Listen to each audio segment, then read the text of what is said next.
don't let the long passages intimidate you. Just probably means we've got more clues, more things we can use to put something in the blank. So let's take a look. These peoples have been growing wild rice, known as manumin in the Ojibwe language, in the Great Lakes region of North America for centuries. But climatic changes are causing lakes to get deeper, thereby threatening wild rice. These plants are extremely blank to water depth during the floating leaf stage of development, and if the water is too deep, the buoyancy of the young wild rice plants can literally uproot them from the lake bottom, destroying them. So these plants are extremely, I don't know, honestly, I have a tough time coming up with my own word here, but if I look at the choices, there's one that just naturally fits.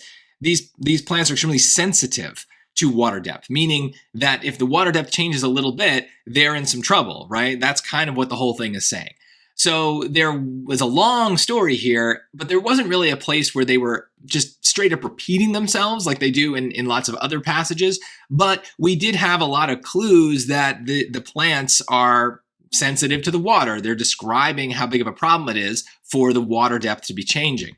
So let's look at the other choices just to make sure. If these plants are extremely immune to water depth, then that means it doesn't matter, right? If you're immune to something, you are, it doesn't affect you.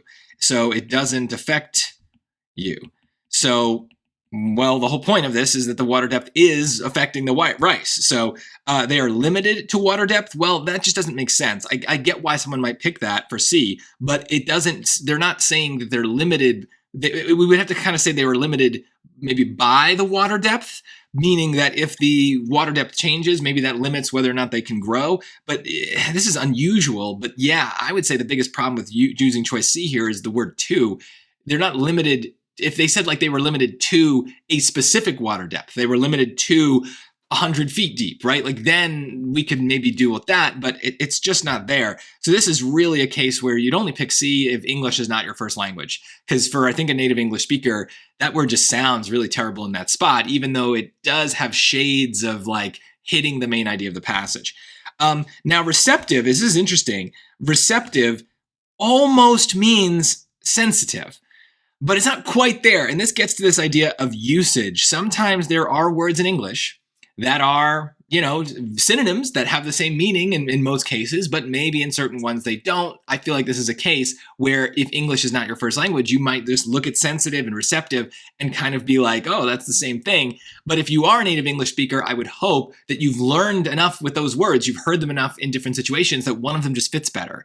Let me know in the comments if I'm wrong about that, but I think this is a great case where you just have to have familiarity with the language. So even if you studied 1,000 vocab words, you might have trouble with this question because sensitive and receptive might be on the same flashcard. They have the same general meaning. So what's the difference? It's hard to describe.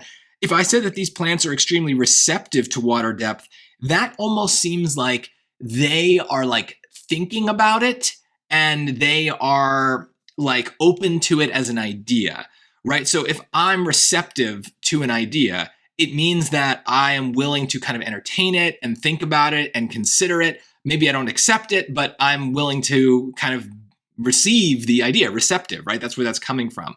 I wouldn't say that I'm like sensitive to an idea. That might make it sound like I'm like sympathetic and I care about you presenting me with this idea, but doesn't mean I'm going to really agree with it or not. So it's very subtle, but I just don't think a plant could be considered receptive. Like maybe it's receptive to sunlight, maybe, but that's not quite what we're talking about here, right? We're talking about water depth. So this might just be a case where if you were between B and D, I would hope that you would have some sort of instinct that pulled you in the right direction, do the best you can, feel it out the best you can. At a certain point, even if you know the definitions of all the words, you might just have to trust your instincts on vocabulary questions because sometimes this idea of usage matters. Words have similar meanings, but they cannot be used interchangeably. So trust your feelings. You have some sense of which one's going to be right.